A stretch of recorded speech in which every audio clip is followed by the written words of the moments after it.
سوال یہ ہے کہ لوح قرآنی حروف مقطعات کا علم کس کے پاس ہے؟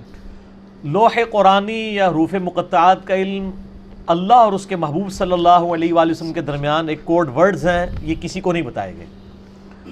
اور اس کے اوپر جن لوگوں نے تباہ آزمائی کی ہے، اہل سنت میں امام ابن تیمیہ المتوفیٰ 728 ہجری اور اہل تشیع تو کرتے ہی رہتے ہیں، یہ دونوں نے غلو کیا ہے۔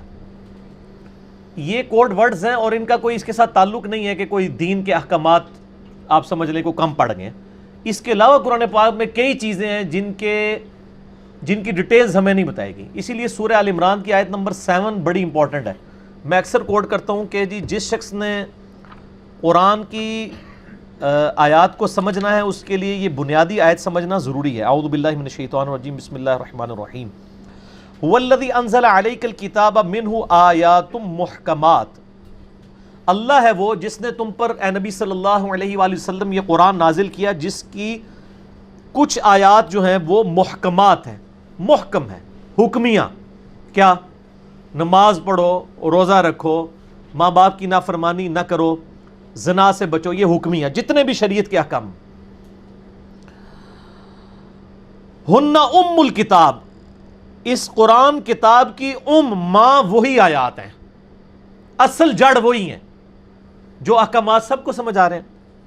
وَأُخَرُ مُتَشَابِهَاتِ، اور اس کے علاوہ کچھ متشابہات بھی ہیں جن میں تشبیہات دی گئی ہیں، ریزیمبلنس دی گئی ہیں، جیسے کہا گیا کہ جنت میں فروٹ ہوگا، حوریں ہوں گی۔ اب اس کی کوئی پکچر تو نہیں بنا سکتا یہاں پہ، صرف دنیا سے ریزیمبلنس دی گئی ہے۔ جس طرح دنیا میں فروٹ کھاتے ہو آخرت میں بھی ہوں گے، کس طرح کے ہوں گے وہ بخاری مسلم میں حدیث ہے۔ جنت کی نعمتیں نہ کسی آنکھ نے دیکھی، نہ کسی کان نے سنی، نہ کسی کے دل پہ کھٹکا گزرا۔ سورہ سجدہ میں بھی آتا ہے کہ اللہ تعالیٰ نے تمہاری آنکھوں کی لذت وہ چیزیں سنبھال کے رکھی ہیں جنت میں جن کا تم تصور بھی نہیں کر سکتے، تو وہ متشابہات ہیں۔ فَأَمَّا الَّذِينَ فِي قُلُوبِهِمْ زَيْغٌ، تو جن لوگوں کے دلوں میں ٹیڑھ پن ہوتا ہے، فَيَتَّبِعُونَ مَا تَشَابَهَ مِنْهُ ابْتِغَاءَ الْفِتْنَةِ، تو وہ متشابہات کے پیچھے پڑتے ہیں تاکہ اس سے فتنہ تلاش کریں۔ وَابْتِغَاءَ تَأْوِيلِهِ، اور اس کے اصل معنی کا پتہ لگانے کی کوشش کرتے ہیں۔ وَمَا يَعْلَمُ تَأْوِيلَهُ إِلَّا اللَّهُ، جبکہ اصل معنی تو صرف اللہ جانتا ہے۔ وَالرَّاسِخُونَ فِي الْعِلْمِ، اور جو علم میں پختہ لوگ ہیں ان کی روش کیا ہوتی ہے؟ يَقُولُونَ آمَنَّا بِهِ، وہ کہتے ہیں ہم ساری آیات کے اوپر بس ایمان لاتے ہیں۔ كُلٌّ مِّنْ عِنْدِ رَبِّنَا، یہ سب کے سب ہمارے رب کی طرف سے ہے۔ وَمَا يَذَّكَّرُ إِلَّا أُولُو الْأَلْبَابِ، اور نصیحت تو حاصل نہیں کرتے مگر عقل والے۔ رَبَّنَا لَا تُزِغْ قُلُوبَنَا بَعْدَ إِذْ هَدَيْتَنَا وَهَبْ لَنَا مِن لَّدُنكَ رَحْمَةً إِنَّكَ أَنتَ الْوَهَّابُ، یہ دعا اس کے ساتھ آئی ہے، اے رب ہمارا دل ٹیڑھا نہ کرنا بعد اس کے کہ تو نے ہمیں ہدایت عطا فرمائی، ہمیں اپنے پاس سے رحمت عطا فرما اے عطا کرنے والے۔ تو متشابہات کا بھی نہیں پتہ، اور یہ تو متشابہات سے بھی اوپر کی چیز ہے حروف مقطعات، وہاں تو پھر بھی تھوڑی بہت ریزیمبلنس ہے۔ حوروں کا کنسیپٹ دیکھ کے بندہ دنیا کی عورتوں کے ساتھ ریزیمبلنس کر سکتا ہے، آخرت کی جنت کی جو نعمتیں ہیں، فروٹس ہیں، وہ دنیا میں بھی انور ٹور یا چونسا آم کھا کے بندہ تھوڑا بہت تصور تو کر سکتا ہے، ان ریزیمبلنس والی چیزیں ہیں۔ لیکن مقطعات تو یہ کوڈ ورڈز ہیں قرآن کے، الف لام میم نہیں پتہ، قاف۔ لوگوں نے کافی اس کے اوپر یعنی کوشش کی ہے۔ بعض لوگوں نے کہا جی، اب شیعہ کہتے ہیں الف لام میم سے مراد آل محمد ہے، الف لام میم۔ سنی کہتے ہیں جی، جو تباہ آزمائی کرتے ہیں، ہم تو دونوں کے خلاف ہیں، وہ کہتے ہیں جی عرب میں رواج تھا کہ جب کسی کو خط لکھا جاتا تھا نا، تو خط لکھنے والے کے جو نام کا پہلا حرف ہے نا وہ لیا جاتا تھا، اور جس کی طرف خط لکھا جاتا تھا اس کا بھی پہلا حرف لیا جاتا تھا، اور جو درمیان میں بات لے کے جانے والا ہوتا تھا اس کے نام کا آخری حرف لیا جاتا تھا۔ الف اللہ، لام جبرائیل، میم محمد۔ تو یہ یعنی لوگوں نے تب آزمائی کی ہے، چونکہ نبی صلی اللہ علیہ وآلہ وسلم خاموش ہیں، اور اس سے کوئی قرآن و حدیث میں فرق نہیں پڑنا، کوئی دین کام نہیں ہو جانا۔ اللہ نے لفظ استعمال کیا ہے کہ ہن ام الکتاب، کتاب کی، قرآن کی ماں اور جڑ وہی آیات ہیں جو محکمات ہیں۔ وہ تو سر ہمارے بچے کو بھی پتہ ہے، قرآن میں جو احکامات آئے ہیں، حلال و حرام کی چیزیں آ گئی ہیں، فرائض آ گئی ہیں، یہ ساری چیزیں۔ تو لہٰذا یہ مقطعات کا علم کسی کے پاس نہیں۔ باقی یہ لوح قرآنی لوگوں نے وہ کاروبار میں برکت کے لیے بھی لٹکائے ہوئے ہوتے ہیں، دکانوں کے اوپر تعویذات بنا کے گلے میں لٹکائے ہوتے ہیں، اس کے تو آج کل کارڈ بھی ملتے ہیں، جیب میں پاکٹ میں آپ پرس میں رکھ لیں. سر کوئی فرق نہیں پڑنا, کچھ نہیں فرق پڑنا جب تک آپ یعنی تعلیمات پہ قرآن و حدیث کی عمل نہیں کرتے, کوئی فرق نہیں پڑنا ان چیزوں سے. ٹھیک ہو گیا. جادو اور جنات کے خاتمہ کے لیے جو رقیہ کروایا جاتا ہے قرآنی آیات کے ذریعے, کیا یہ عمل درست ہے؟ رقیہ کہتے ہیں قرآنی آیات کے ذریعے جادو کا, جنات کا, عصے وغیرہ کا علاج کروانا. اس کے لیے تو نبی علیہ السلام کے وظائف ہم نے یہ لکھ کے بھی لگائے ہوئے ہیں. 5 بڑے بڑے وظائف ہیں. آیت الکرسی صبح و شام 1 دفعہ, آخری 3 کل 3 دفعہ صبح و شام, اور بسم اللہ الذی لا یضر والی دعا, اور اعوذ بکلمات اللہ التامہ والی دعا, اور لا الہ الا اللہ وحدہ لا شریک لہ. اس کے علاوہ بھی یہ بخاری, مسلم, ابو داؤد, ترمذی, نسائی, ابن ماجہ میں یہ ساری روایتیں موجود ہیں. اس کے علاوہ بھی ہے سورۃ البقرہ کی آخری 2 آیات بخاری مسلم میں آتا ہے, مسلم شریف میں آتا ہے. سورہ بقرہ کی تلاوت جنات کو دور کرنے کا سبب ہے. اس پہ میرے آپ جادو جنات سے بچنے کا وظیفہ آپ یوٹیوب پہ لکھیں, لاکھوں لوگوں نے کلپ دیکھا ہے تعویذات کے اوپر. تو یہ رقیہ آپ جہاں پہ ونس آپ پتہ نا, ایک پریونٹیو علاج ہوتا ہے, ایک کیوریٹیو علاج ہوتا ہے. سر سائنس کے بغیر آپ دین بھی نہیں سمجھا سکتے لوگوں کو. پریونٹیو علاج یہ ہوتا ہے کہ بیماری ہونے سے پہلے آپ علاج کر لیں, جیسے کہ ویکسینیشن ہے. کیوریٹیو علاج یہ ہوتا ہے کہ جب بیماری ہو جائے پھر وہ ویکسین سے علاج نہیں ہوتا, بلکہ بیماری بڑھ جاتی ہے, کیونکہ وہ اسی بیماری کے جراثیم ہوتے ہیں. ویکسینیشن کیا ہوتی ہے کہ جس کی آپ ویکسینیشن کر رہے ہیں اس بیماری کے کمزور جراثیم آپ کے جسم میں ٹیکے سے داخل کر دیے جاتے ہیں. آپ کے جسم کا نظام اللہ نے بڑا محکم بنایا ہے. وہ جسم ان جراثیم سے لڑتا ہے, ان جراثیم کو شکست دے دیتا ہے. اب جب وہ اوریجنل جراثیم آتے ہیں نا تو جسم پہلے ہی واچے کہتا ہے انہیں تاک لینے انہوں 6 چھکے ماریں گے, تو پھر جسم ان کو شکست دے دیتا ہے. لیکن جس بندے کو پہلے بیماری لگی ہوئی ہے اس کو آپ جراثیم والا ٹیکہ لگائیں ویکسین کا, تو وہ تو الٹا ہی شاید اثر کرے. تو اس لیے کیوریٹیو علاج یہ ہوتا ہے کہ وہ پھر ڈیفرنٹ اینٹی بایوٹکس سے, باقی چیزوں سے. اسی طریقے سے جو رقیہ ہے یہ بھی کیوریٹیو علاج ہے, یہ پریونٹیو نہیں ہے. پریونٹیو تو یہی والا علاج ہے, آخری 3 صورتیں پڑھ کے رات کو سونے سے پہلے, بخاری مسلم میں آتا ہے المعوذات, 3 پناہ دینے والی صورتیں 3 دفعہ پڑھ کے پھونک کے تو اپنے جسم پہ مل کے نبی علیہ السلام سویا کرتے تھے. میرے بلو کارڈ کے اندر بھی یہ ذکر موجود ہے, بلکہ یہ ہم نے علیحدہ سے اب ایک 5 وظائف والا یہ کارڈ علیحدہ سے بھی اورنج کارڈ بھی لانچ کر دیا ہے, تاکہ یہ کوئی 25-27 اذکار نہیں کر سکے, یہ 5 تو کم از کم کرے نا اورنج کارڈ والا. یہ اورنج کارڈ ہی لگایا ہوا ہم نے. تو یہ کر لیں کافی ہے, صبح و شام 1 دفعہ یہ وظیفے کر لیں. تو پھر تو آپ کو کسی عامل کے پاس جانا پڑے گا, اور وہ لوگوں نے تجربات کے ذریعے حاصل کیا. صحیح مسلم میں حدیث ہے, تم میں سے جو کوئی اپنے بھائی کو نفع پہنچا سکتا ہے وہ پہنچائے. صحیح مسلم میں حدیث ہے, تم اپنے زمانے جاہلیت کے دم مجھ پر پیش کرو, اگر ان میں شرکی الفاظ نہیں تو اب بھی ان کو ویسے ہی کرتے رہو. اسی طریقے سے مسلمانوں نے بھی تجربات سے چیزیں حاصل کی ہیں کہ قرآن حکیم میں جو جادوگروں اور موسیٰ علیہ السلام کا واقعہ ہے نا, وہ قرآن پاک میں کئی جگہ ہے جس میں جادوگر شکست کھا گئے, موسیٰ علیہ السلام کو اللہ نے فتح دی.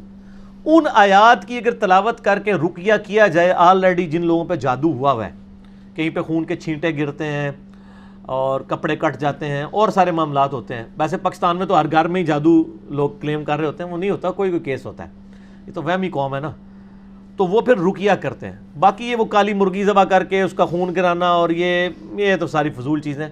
صحیح العقیدہ جو مشرک نہ ہو, شرک کرنے والا نہ ہو, موحد ہو, اس سے علاج کروایا جائے, اور یعنی کارگر ہے. یہاں پہ بھی ہمارے پنڈی شہر میں وہ کون سے ہیں جی, اقبال سلفی صاحب, یعنی وہ کافی پوری دنیا ان کے پاس آتی ہے, ان کے یوٹیوب پہ کلپ بھی رکھے ہوئے, آپ اقبال سلفی لکھیں تو وہ کافی رقیہ کرتے ہیں. یہاں بھی جیلم میں بھی ان کے اسٹوڈنٹس موجود ہیں, تو فی سبیل اللہ کرتے ہیں. آپ پیسے نہیں آپ سے لیتے, آپ خود اپنی مرضی سے دینا چاہیں تو نہ بھی نہیں کریں گے, وہ تو ہم ہی ہیں جو نہ کر دیتے ہیں. تو ظاہر ہے لوگ تو کرتے ہیں, پیسے دیتے ہیں, ماشاءاللہ کروڑ پتی ہو چکے ہیں وہ, لیکن ان کے اوپر کوئی فتویٰ نہیں. وہ پیسے لے بھی لینا تو صحیح بخاری میں حدیث موجود ہے کہ وہ سورۃ الفاتحہ دم کرنے کا معاوضہ لیا تھا. رقیہ کا معاوضہ جائز ہے, لیکن اگر کوئی فی سبیل اللہ کرتا ہے وہ بہت اچھا ہے, ٹھیک ہے, تو جواز ہے. تو میں یہ نہیں کہہ رہا کہ میں کسی کی روزی روٹی کیوں بند کروں جو حلال طریقے سے چل رہی ہے. تو وہ اگر کوئی چلانا چاہتا ہے چلائے, تو باقی وہ باقیوں سے بہتر ہے, مانگتے نہیں ہیں, مفت علاج کریں گے, آپ دے دیں گے تو لا تما لا جمع لا منع. لا تما کہتے ہیں لالچ نہیں ہے, لا جمع جمع نہیں کرتے، یہ تو خیر ان کو ہی پتا ہوگا، اور لا منع منع بھی نہیں کرتے. ٹھیک ہو گیا، ٹھیک. تو وہ کروائیں جی ایسے لوگوں سے جن کو مسئلہ ہے. باقی یہ ان کے پاس نہ جائیں جو قبرستان لے جاتے ہیں اور وہ جی کالی بکری کالی مرغی لے آئیں اور یہ، اور پھر خاندان میں آپس میں پھوٹ ڈلواتے ہیں، جی فلانے نے کرائے تعویذ، فلانے نے کرائے ہوئے ہیں. اس طرح کسی کو کوئی نہیں پتہ چلتا. ٹھیک ہوگا نا، اس طرح کوئی نہیں جان سکتا کہ کس نے کیا کیا ہوا ہے، اندازے ہی ہوتے ہیں ان کے. جی کیا یہ بات درست ہے کہ نیک لوگوں پر آزمائشیں بھی زیادہ آتی ہیں؟ ہاں یہ حقیقت بات ہے. سب سے زیادہ آزمائشیں ہمارے نبی علیہ السلام پر آئی صلی ہیں. اللہ علیہ وآلہ وسلم. صحیح مسلم میں حدیث ہے، آپ صلی اللہ علیہ وسلم کو طائف کے موقع پہ پتھر لگے، آپ کے مبارک خون سے مبارک جوتیاں جو ہیں وہ بھر گئیں، اور غزوہ احد کے موقع پہ آپ کے 4 دانت شہید ہوئے. ترمذی میں اور ابن ماجہ میں ایک صحیح حدیث ہے، آپ صلی اللہ علیہ وآلہ وسلم نے فرمایا کہ اللہ تعالیٰ سب سے زیادہ تکلیف دنیا میں ان کو دیتا ہے جو اللہ تعالیٰ کو سب سے بڑھ کر محبوب ہوتے ہیں، یعنی انبیاء کرام. یہ آپ سے نے فرمایا کہ نبیوں پہ سب سے زیادہ تکلیف آتی ہے. اس کے بعد آپ نے یہ نہیں کہا صحابہ پہ آتی ہے، آپ نے کہا ان کے بعد ان پر جو اللہ کو نبیوں کے بعد سب سے بڑھ کر محبوب ہوتے ہیں. اب کئی صحابہ ہیں انہوں نے پوری زندگی لگژریس لائف گزاری ہے، کئی نے تکلیف اٹھائی ہیں، اور آج بھی کئی لوگ ایسے ہیں جو لگژریس لائف گزار رہے ہیں، کئی تکلیف اٹھا رہے ہیں. یہ اب اللہ کو پتا ہے کہ کس نے کس قسم کی تکلیف اٹھانی ہے. پھر وہ چاہے صحابی ہے، چاہے قیامت تک آخری کوئی مسلمان آنے والا ہے، وہ اللہ نے اب ڈیفائن کرنا ہے کہ کس کو کتنے لیول کے اس کے ایمان کے اعتبار سے آزمایا جائے گا. سورہ العنکبوت کا آغاز اس سے ہوتا ہے کہ لوگ اس بات پہ چھوڑ دیے جائیں گے کہ وہ کہیں کہ ہم ایمان لے کے ان کی آزمائش نہیں ہوگی. تم سے پہلے لوگوں کو بھی ہم نے آزمایا اور تمہیں بھی ضرور آزمائیں گے. پھر سورہ بقرہ میں بھی ہے وَلَنَبْلُوَنَّكُمْ بِشَيْءٍ مِّنَ الْخَوْفِ وَالْجُوعِ وَنَقْصٍ مِّنَ الْأَمْوَالِ وَالْأَنفُسِ وَالثَّمَرَاتِ. ضرور آزمائیں گے، خوف سے، بھوک سے، جان اور مال میں نقصان سے. پھر دیکھیں گے کون صبر کرنے والا ہے. ان اللہ مع الصابرین. تو آزمائش تو آنی ہے. تو ترمذی ابن ماجہ کی حدیث ہے، اس کے بعد ان پہ آتے ہیں آزمائش جو ان کے بعد اللہ کو سب سے بڑھ کر محبوب ہوتے ہیں. اور بندہ زمین پر اسی طریقے سے آزمائش جھیلتا رہتا ہے حتیٰ کہ اللہ تعالیٰ اسے پاک و صاف کر کے اپنے پاس بلا لیتا ہے. آزمائش انسان کے گناہوں کے جھڑنے کا بھی سبب بن جاتا ہے، اور جن کے گناہ نہیں ہوتے ان کے لیے فضیلت کا سبب بن جاتا ہے. بخاری مسلم میں حدیث ہے، کسی مسلمان کو کوئی دکھ درد اندیشہ بھی پہنچتا ہے، ذہنی ٹینشن بھی، ٹینجیبل نہیں، نان ٹینجیبل چیز، حتیٰ کہ اس کے پاؤں میں کانٹا بھی چوب جائے، اس کے بدلے بھی اللہ اس کے گناہوں کو معاف کر دیتا ہے، اس کے درجات بلند ہوتے ہیں.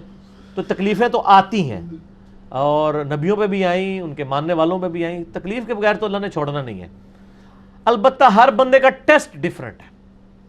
کسی کو اللہ تعالیٰ بے اولاد رکھ کے آزمائے گا، کسی کی جوان اولاد چھین کے آزمائے گا، کسی کی جوان اولاد کو نافرمان بنا کے آزمائے گا، کسی سے اس کی بینائی لے کے اس کو آزمائے گا، کسی کو کے گردے فیل کر کے اس کو آزما لے گا.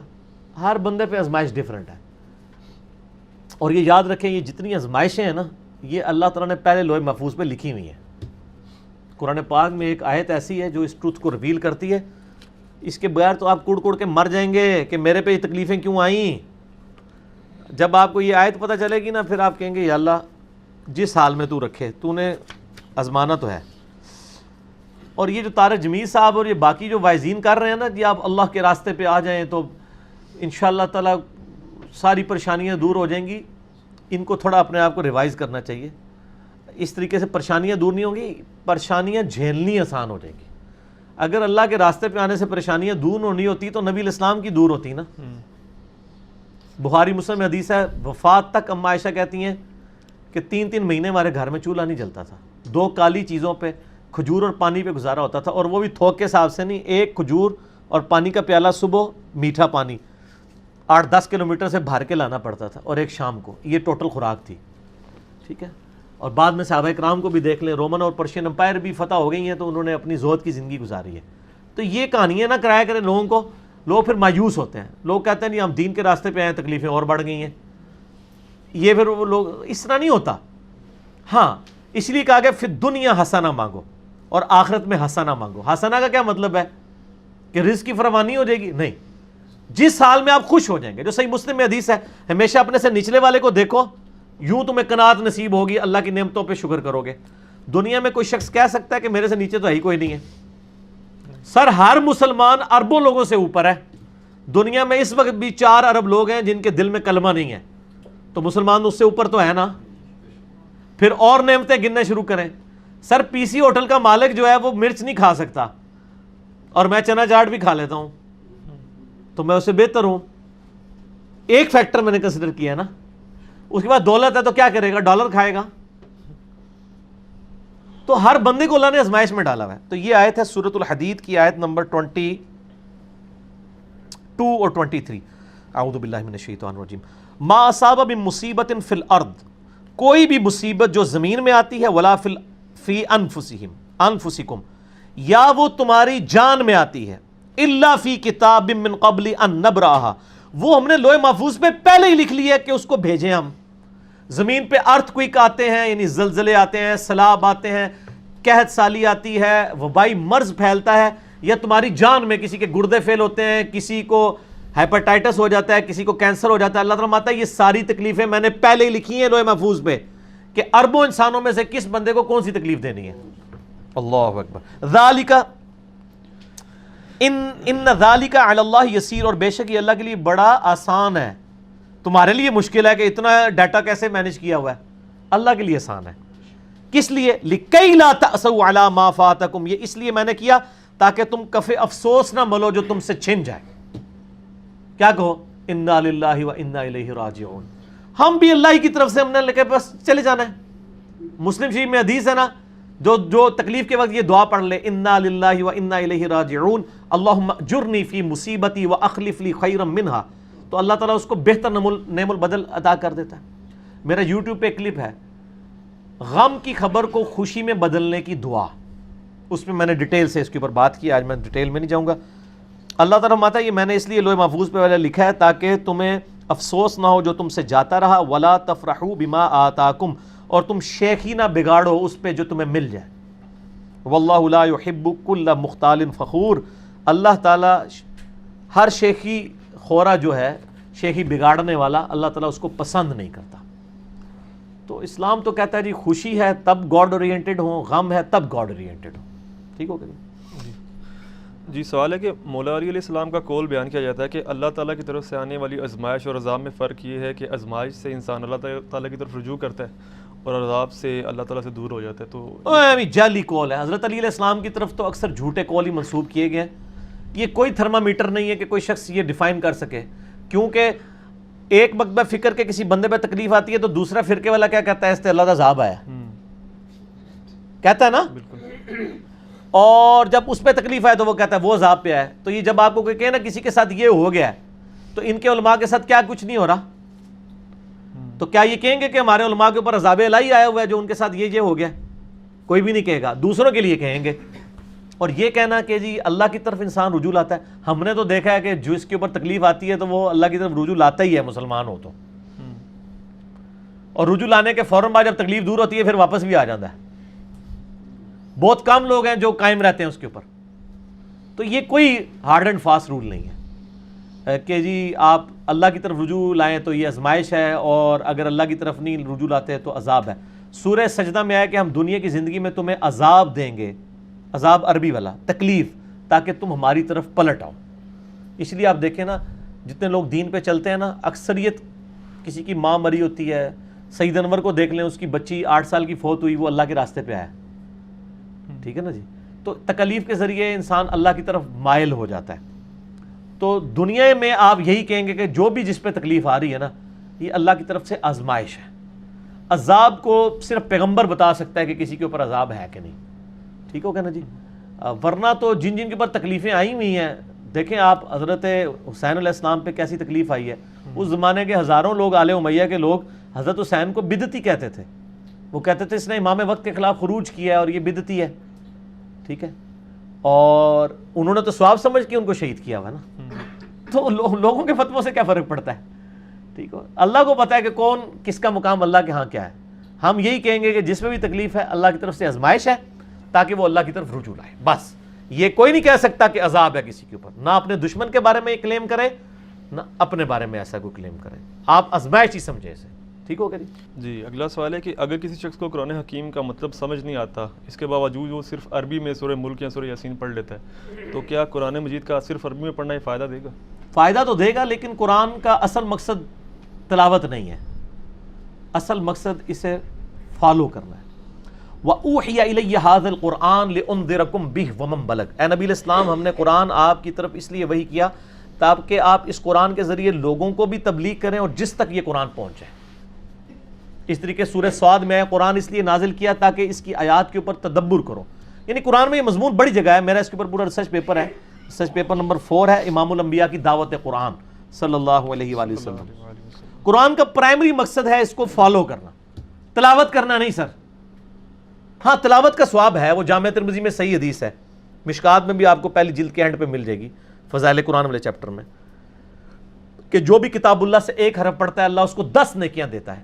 پھر آپ صلی اللہ علیہ وآلہ وسلم نے فرمایا میں نہیں کہتا کہ الف لام میم ایک حرف ہے، بلکہ الف ایک حرف، لام ایک حرف اور میم ایک حرف ہے. اب یہ الف لام میم حروف مقطعات بھی ہو سکتے ہیں اور علم بھی ہو سکتا ہے، دونوں ہی ہو سکتے ہیں. باقی ان کا یعنی ثواب تو آپ کو ملنا ہے، لیکن یہ پرائمری مقصد نہیں ہے. وہ صحیح حدیث ہے ابو داؤد کے اندر، ترمذی کے اندر، کہ جو رات کو سونے سے پہلے سورۃ الملک پڑھ لے گا اللہ تعالیٰ اسے عذاب قبر سے محفوظ رکھے گا. میرا مسئلہ نمبر 112ABC قرآن حکیم کی 12 صورتوں کے فضائل کے اوپر ریکارڈڈ موجود ہے. اسی طریقے سے سنن دارمی میں ایک موقوفاً روایت ہے ابن عباس سے صحیح سند سے کہ جو صبح کے وقت سورہ یاسین پڑھ لے شام تک اللہ تعالیٰ ہر معاملے میں اس کے لیے کفایت کرے گا، جو شام کو پڑھ لے صبح تک کفایت کرے گا. وہ فضائل اپنی جگہ موجود ہیں، لیکن ان کے لیے نہیں. ایک بندہ یعنی سورہ یاسین پڑھ رہا ہے، سورہ ملک پڑھ رہا ہے، سورہ فاتحہ پڑھ کے دم کر رہا ہے، لیکن اس کا عقیدہ ایاک نعبد و ایاک نستعین نہیں ہے، صرف فاتحہ کے دم ہی پر ڈالتا ہے، تو سر دوزخ میں جائے گا نا اگر توحید درست نہ کی.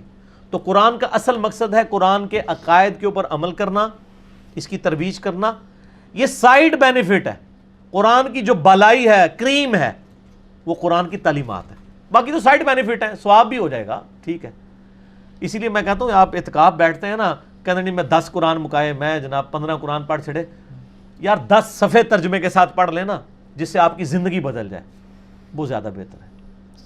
تو بال یہ ایکسٹریم رویے ہیں. بعض لوگ جو یہ کہتے ہیں نا کہ جی بغیر ترجمے کے وہ پڑھے گا کوئی فائدہ نہیں ہوگا، وہ بھی غلط کہہ رہے ہیں. ثواب تو ہونا ہے جی، اس میں کوئی شک نہیں ہے، لیکن اصل جو فائدہ تھا وہ نہیں ہوگا.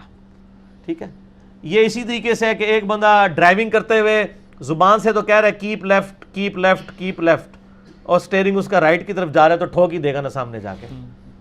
اگر وہ پاکستان میں چلا رہا ہے، امریکہ میں تو رائٹ سائڈ پہ چلتی ٹریفک، اے انہوں کو بھی چپاک کاٹ لوے. تو میں اس لیے کہہ رہا ہوں تو خالی زبان سے بولنے سے نہیں ہوگا، باقی آپ کا عمل بھی اس کے اوپر گواہ ہونا چاہیے. ٹھیک ہو گیا.